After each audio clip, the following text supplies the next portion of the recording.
los incendios que antes tenían una determinada intensidad, hoy tienen 10 veces más intensidad. Es decir, ¿cómo es posible? Nunca hemos visto un incendio así. A mí me llama mucho la atención los responsables políticos cuando salen a enjuiciar o a dar su opinión sobre el incendio al que están enfrentándose. Siempre se justifican, buscan un parapeto tras el que refugiarse, ¿no? Es que el viento, es que el calor, es que es la falta de humedad, pero oiga, si el viento, el calor y la humedad no son competencias suyas, son competencias divinas. Usted tiene la competencia en el combustible. ¿Qué me dice del combustible? ¿En qué estado estaba el combustible? ¿Qué ha invertido usted o qué ha hecho usted? ¿Qué políticas públicas ha hecho usted en el territorio para que no hubiera tanto combustible, que es a la postre el que está creando esa auténtica tormenta de fuego que es absolutamente imparable, ¿no? Entonces, ¿qué es lo que hace el cambio climático? El cambio climático o el calentamiento global, que es más correcto desde el punto de vista forestal hablar del término calentamiento global, lo que hace es que alarga el periodo en el que el bosque está en disposición de arder, el combustible está en disposición de arder y además contribuye a subirlo hacia el norte, hacia el hemisferio norte, ¿no? Centro Europa, norte de Europa, incluso el círculo polar ártico, llevan varios episodios en los últimos años de incendios forestales que antes no se producían. ¿Por qué? Porque ahora tienen fenómenos de sequía y de reducción de la humedad que efectivamente se deben al calentamiento global. Pero los incendios forestales siempre son causa de la acumulación del combustible y se corrigen reduciendo el combustible. De tal manera que con estas cargas de combustible que tenemos en estos momentos en España, en prácticamente todas partes de España, si estas mismas cargas las tuviéramos o las hubiéramos tenido hace 50 años o hace 100, si quieren situar ahí el inicio del cambio climático, o hace 200, el monte habría ardido igual, exactamente igual. Y si las cargas de combustible estuvieran como deberían estar, con una política forestal correcta, pensando además en el riesgo de incendios forestales, con una cantidad de combustible que no excediera en las 10 toneladas por hectárea de combustible disponible para arder, daría igual el cambio climático. Incendios seguiría habiendo. Estamos en un lugar que es la cuenca mediterránea, en la que el fuego forma parte de la modelación del territorio históricamente. Habría incendios, pero no serían incendios tan destructivos y tan pavorosos como los que estamos viendo. Es decir, serían incendios que nunca abandonarían la capacidad de extinción de los medios y, por tanto, podrían ser controlados con facilidad, con la misma facilidad que se controlaban hace 40 o 50 años. Señor Castañares, ¿qué es lo que está fallando en las políticas de extinción de incendios actuales? Está fallando la prevención. Tenemos los mejores medios de extinción que hemos tenido en la historia.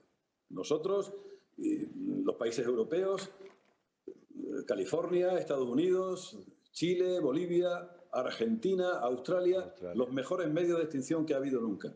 Pero se nos olvida que ya no necesitamos más medios de extinción. Muchas veces los europeos, sobre todo los europeos, que están llegando ahora, los centroeuropeos, Francia, Alemania, están llegando ahora al problema de los incendios forestales que nosotros venimos conviviendo con él desde que éramos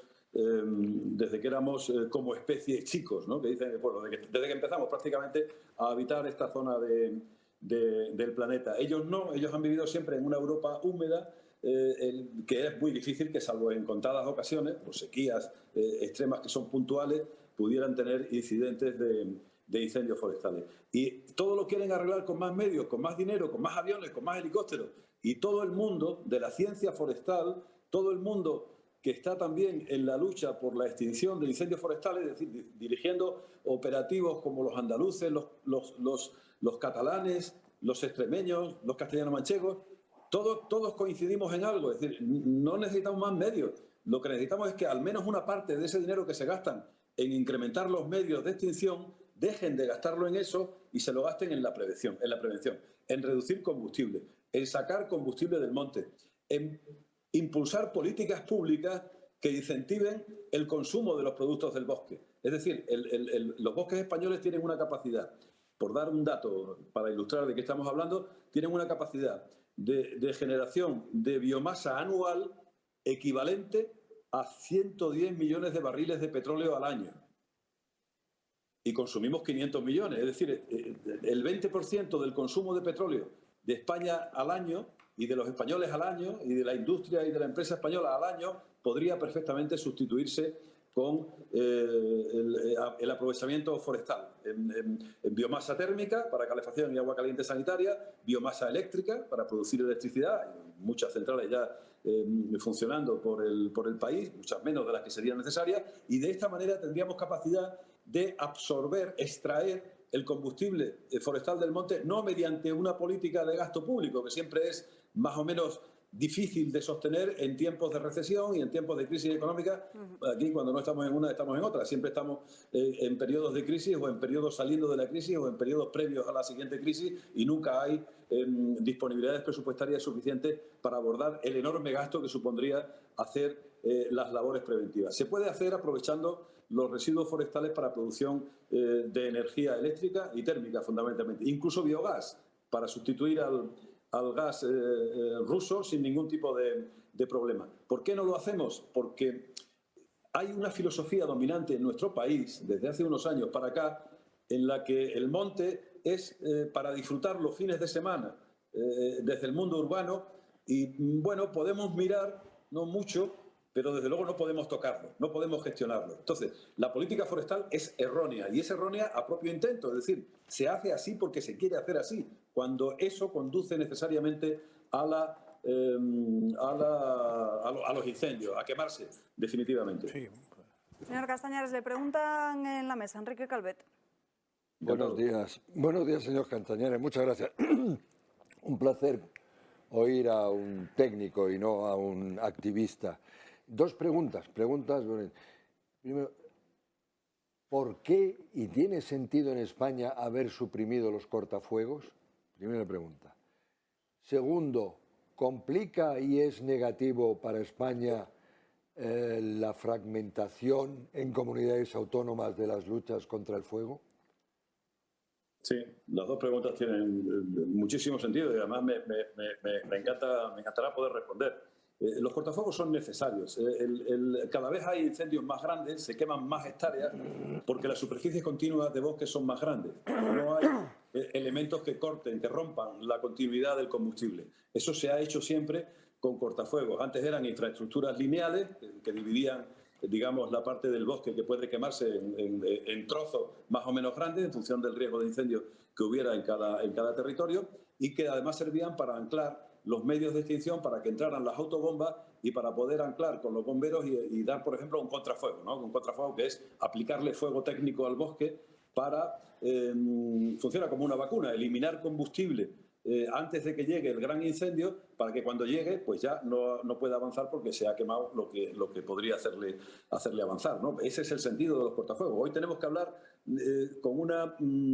levantar la vista y hablar con una amplitud mayor. Es decir, yo creo más en las áreas cortafuegos, en las grandes áreas que lo que hacen es romper, fragmentar la continuidad del combustible para evitar que se queme, intercalando zonas de cultivos, intercalando zonas de aprovechamiento ganadero para los pastos, o si no hay ganado porque no quiere ir gente al campo a aprovechar el ganado, para que lo aproveche la fauna silvestre y tenga unas buenas condiciones de alimentación, sobre todo los grandes herbívoros como ciervos, corzos, jabalíes, gamos, etcétera, que realmente pues hacen la misma función que podía hacer el ganado. La gente ya no va a volver, al menos con la misma intensidad que estaba en 50 o 60 años antes de los procesos migratorios interiores de España, ¿no? Pero se puede hacer una labor que realmente tenga el mismo resultado. Fraccione el combustible, la continuidad del combustible, reduzca la densidad de la vegetación para evitar la intensidad del fuego y cree un ecosistema, un mosaico perfectamente agradable, mucho más diverso biológicamente, biodiversidad que hablan los ecologistas ahora, mucho más diverso biológicamente y por tanto mucho más sostenible desde cualquier punto de vista. Y la otra pregunta, las competencias se transfirieron a las comunidades autónomas, las forestales, en los años, principios de los años 80, el año 84. Yo era funcionario del ICONA y además fui transferido a la comunidad autónoma de Extremadura en aquella época. Yo creo que es un error, sobre todo en aquel momento es posible, porque es posible que fuera un acierto. Es decir, las competencias, el sentido de transferir competencias al territorio inmediato es conocer de cerca la realidad y poder aplicar las medidas que el monte necesita para su gestión, la gestión forestal y la lucha contra incendios, pero vemos que eso no ha servido. Lo que se ha hecho ha sido utilizar ese dinero para otras cosas que seguramente eran mucho más interesantes para para los gobiernos autonómicos, incluso para el gobierno nacional también, cuando las tuvo. Y realmente, pues, con estos incendios que tenemos ahora, que la mayor parte de ellos se sitúan fuera de capacidad de extinción y que en cuanto alcanzan una determinada intensidad, lo primero que hacen las comunidades autónomas es llamar a la UME, declarar el nivel 2 de peligrosidad para que pueda venir la unidad militar de emergencia y llamar a las BRIF, que son del Ministerio, la Brigada de Refuerzo de Incendios Forestales, magníficos profesionales que pudiéramos considerar como la élite de los bomberos forestales en España, para que vengan a ayudarles. Están también, además, distribuidas por todo el territorio, aunque dependen del Estado a través de la empresa pública Traxa. Es decir, si el incendio, en cuanto adquiere una determinada dimensión, necesitamos refuerzos del Estado y además de las comunidades autónomas vecinas, igual la conclusión que tenemos que extraer es que serían competencias o son competencias que, dada la dimensión y la intensidad que alcanzan estos incendios, sería muy conveniente que estuvieran en el Estado. Además de los problemas de coordinación. Una anécdota, si me lo permiten, muy breve, sobre el incendio de Urdes que hemos tenido. Todavía está activo, aunque ya está perimetrado y rebajado de nivel de peligrosidad. En las Urdes, que ha quemado 3.000 hectáreas, digamos, en la parte extremeña, en la parte del norte de la provincia de Cáceres, y unas 9.000 en la parte del sur de Salamanca, en la Sierra de Francia y la reserva de las Batuecas. Enseguida nos dijeron ambos gobiernos que habían creado un elemento, digamos, de coordinación y una dirección única para atender el incendio. Bueno, pues lo primero que nos encontramos es que en Extremadura se llama Incendio Forestal de Ladrillar, que es el lugar donde empezó, y en Salamanca se llama Incendio Forestal de Monsano. Y cada uno ha estado trabajando en su terreno. Y ha habido unidades que son del Estado que han estado trabajando en los dos. No es la mejor idea que haya ese nivel de descoordinación o que no haya al menos la posibilidad de coordinar muy directamente desde el Estado esos grandes episodios de incendios forestales. Arturo. Sí. Buenos días, señor Castañares. Que yo le quería hacer una serie de preguntas. La primera se refiere, ¿cómo podemos entender, o cómo lo entiende usted, el ostracismo que ahora mismo se cierne sobre agricultores y el mundo rural, que son los que verdaderamente conocen el monte y que están fuera ahora mismo, digamos, de las tareas de prevención, ¿no?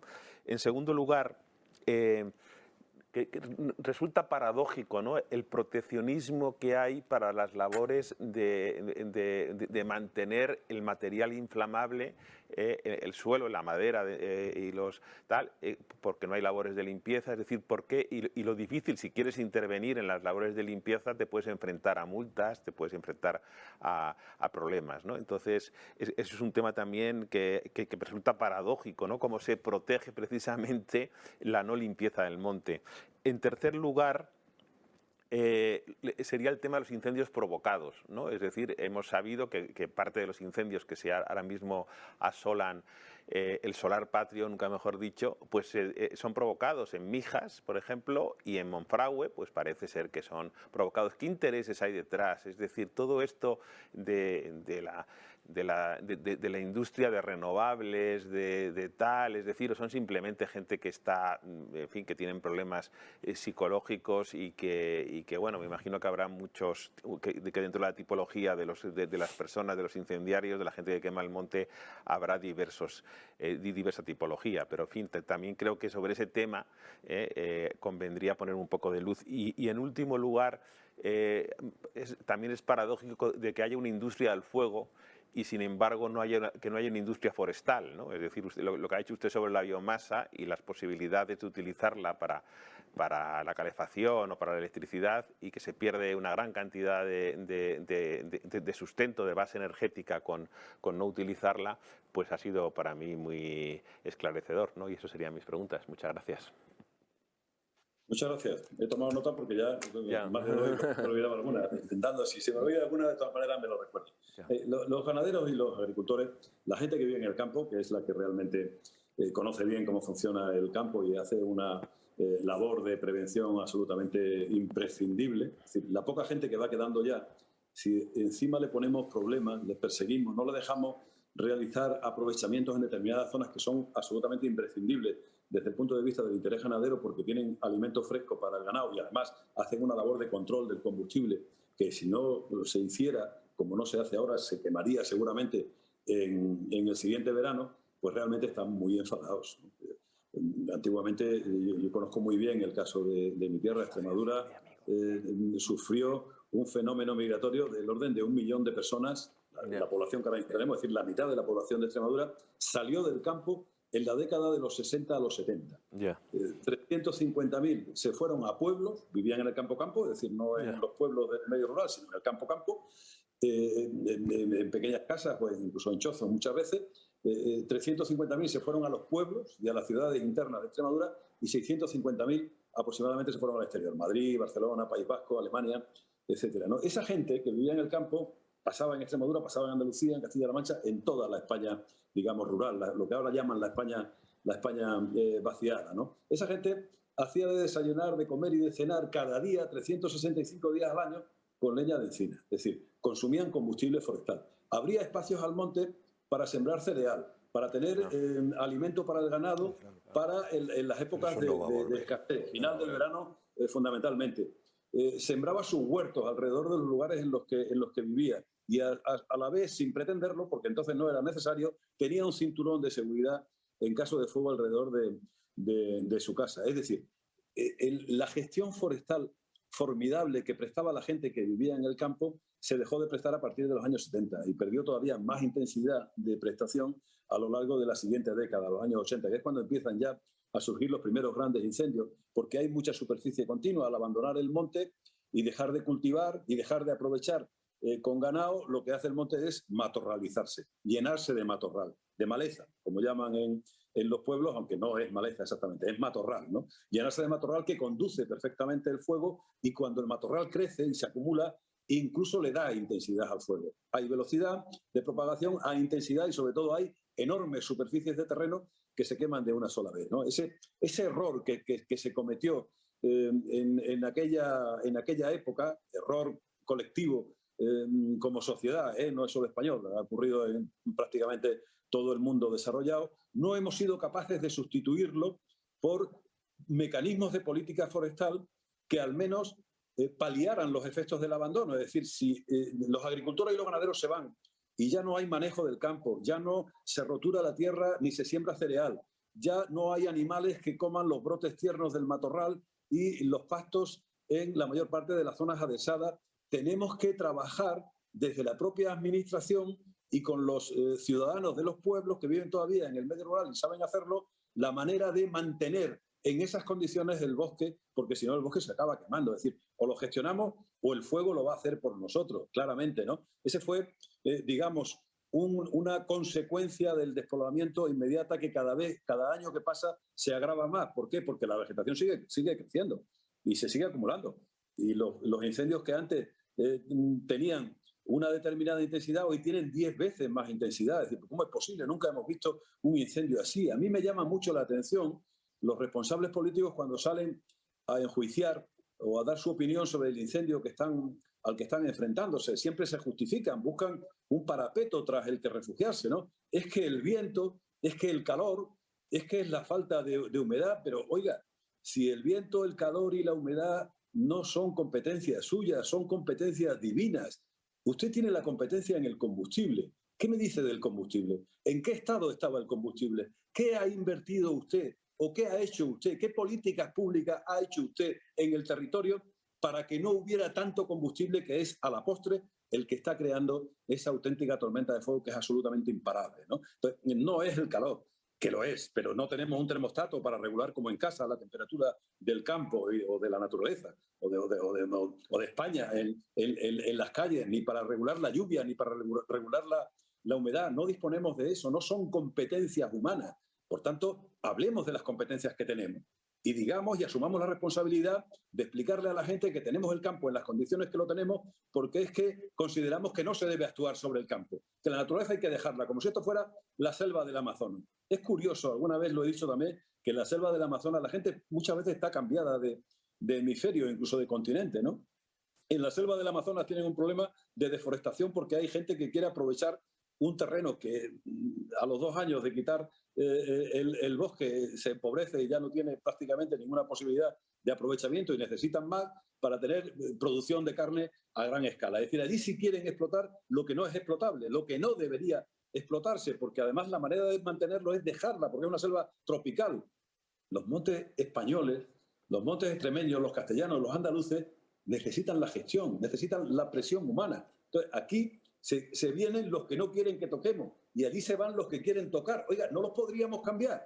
Si aquí se vienen los que quieren invertir en el medio rural y los que quieren tener actividad ganadera, forestal y agrícola, aquí son bien recibidos y es un beneficio para la lucha contra incendios, además de para el propio mantenimiento del campo y de la población rural. Y allí que se vayan los que no los del no mirar, no tocar, que allí sí son necesarios eso, ¿no? Los bomberos, perdón, las políticas de proteger la no limpieza del monte, es de lo que estábamos hablando. Ese es el gran error. Ese es el gran error que se rectificará más tarde o más temprano. Es una pena que tengamos que esperar a sufrir en nuestras propias carnes, incluso con muertos, como ha ocurrido en Zamora, lo que ya experimentaron hace 5 años en Portugal, lo que experimentan cada año en California, lo que experimentan cada año en la costa oeste de Estados Unidos, en Bolivia, en Argentina, en Chile, en Australia. Pero no podemos mirar y aprender. No podemos escuchar a los expertos de aquí que llevan años diciendo que hay que gestionar, que hay que gestionar y que hay que gestionar y que no queremos más aviones ni queremos más helicópteros, que eso alimenta la economía del fuego y lo que hay que alimentar es la economía de la prevención, la economía de evitar los grandes incendios, puesto que incendios siempre va a seguir habiendo, ¿no? También me ha preguntado por los pirómanos, ¿no? Que es la otra gran cuestión. Siempre que hay un incendio, el responsable político de siempre, y además en todo el planeta, no es aquí solo, en todo el planeta, el responsable político lo primero que dice es pirómanos y lanzar a la gente contra ellos. Señalas al pirómano y evitas que la gente te mire a ti y te pregunte por tu responsabilidad. Un pirómano, primero, es un enfermo mental, ¿no? Tengamos compasión por el enfermo mental, como tenemos compasión por todos los que tienen alguna dolencia, alguna minusvalía física o psíquica. En este caso sería psíquica, ¿no? Y si fuera verdad que fueran pirómanos, prenderían las gasolineras en las ciudades, que es un espectáculo aún mayor, ¿no? Y en medio de la ciudad. Prenderían las ciudades como Nerón prendió Roma mientras tocaba la lira, ¿no? Es decir, no, pirómanos no. Hay incendios, la mayoría de los incendios, es verdad, un 80 y algo % de los incendios en el conjunto de España, es verdad que tienen relación con manos humanas, con responsabilidades humanas, pero son muchas veces más negligencias en el uso del fuego, errores, con excesos de confianza a la hora de quemar unos restos de un matorral, a la hora de hacer una barbacoa en un lugar del que puede saltar una chispa y pasar al campo, y del campo pasar al bosque, y en el bosque liar la de San Quintín, tienen más que ver con la negligencia y con la falta de prudencia que con el interés en hacer verdaderamente daño, que también lo hay, pero el hacer verdaderamente daño es más de gente que tiene cuentas pendientes con vecinos o con administraciones que de auténticos enfermos mentales, que serían los pirómanos. Y en cualquier